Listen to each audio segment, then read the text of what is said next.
Hello guys, आज देखिए मेरे बाबू को कितना ज़्यादा चोट लग गया। दरअसल हुआ ये कि गया था बाबू मेरा बाहर खेलने के लिए और बाहर से आया तो गिर गया था ज़मीन पे और उसको चोट लग गई थी।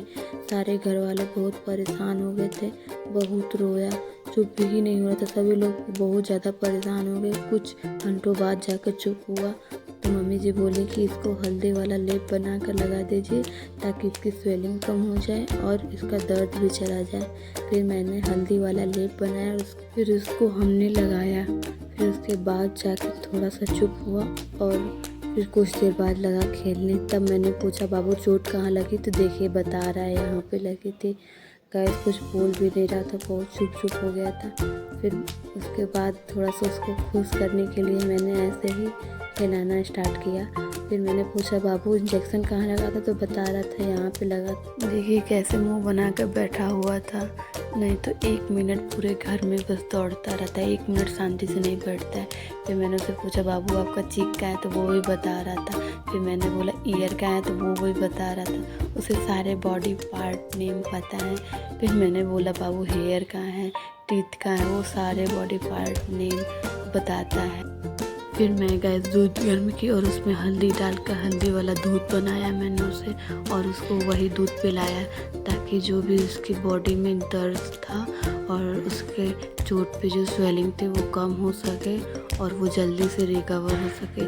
सबको चिंता था, घर में सभी लोग परेशान थे उसको चोट लगने की वजह से, क्योंकि सारे घर में यही है जो सारा दिन दौड़ता रहता है, सबके पीछे आगे चाचा चाचा पापा दादा सभी को बोलता है। ये देखिए मेरे साथ कितना मस्ती कर रहा था। फिर उसके बाद जैसे मानो कोई चोट लगा ही ना हो। बच्चे हैं गाइस, जल्दी भूल जाते हैं, बड़े रहते तो उसी को लेकर सोचते।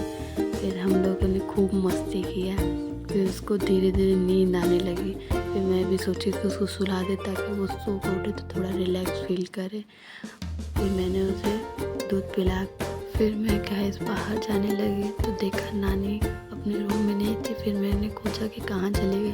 फिर मैंने जाकर देखा तो नानी अपने रूम में बैठ के ये देखिए क्या कर रही है नानी। दरअसल ना कल हम लोग के यहाँ कच्ची कैरी आई थी, उसी का अचार डाल रही है नानी। बहुत पसंद है सभी लोगों को, तो नानी बोले लाइए हम ही डाल देते हैं। नानी बहुत अच्छा अचार डालती है। फिर मैंने पूछा नानी ये क्या कर रही है, तो कह रही है क्या अचार डाल रहे हैं। मैंने पूछा क्या क्या डाली थी, तो सब बता रही थी क्या क्या डालकर बनाया है। नानी अक्सर ही अचार सबको खूब हंसाती है। नानी एक एक से बात बोलेंगे कि सभी लोग हंसे। दरअसल घर में बड़े लोगों का रहना भी बहुत अच्छा होता है, नहीं तो सभी लोग तो अपने अपने काम में बिजी हो जाते हैं। यही हो रहती हैं कि सारे घर में इधर उधर घूमती रहती हैं, सबको हंसाती रहती हैं। फिर वो देखिए कितने अच्छे तरीके से अचार बना रही हैं गाइस। उनको ये सब काम करने में बहुत अच्छा लगता है। अचार बनाती हैं और घर का यही सब काम करती हैं। फिर उसके बाद में देखिए कुछ देर बाद देखिए क्या करने लगी। फिर उसके बाद वो लगी गेहूं को बनाने के लिए ताकि उससे आटा बन सके। यही सब काम करती है गाइस। नानी बहुत अच्छी है हम लोगों की।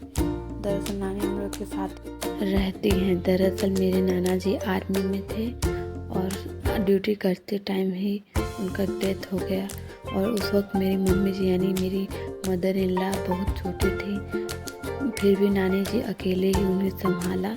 फिर उनका शादी किया। फिर शादी के कुछ टाइम बाद वो हम लोगों के साथ ही आके रहने लगे।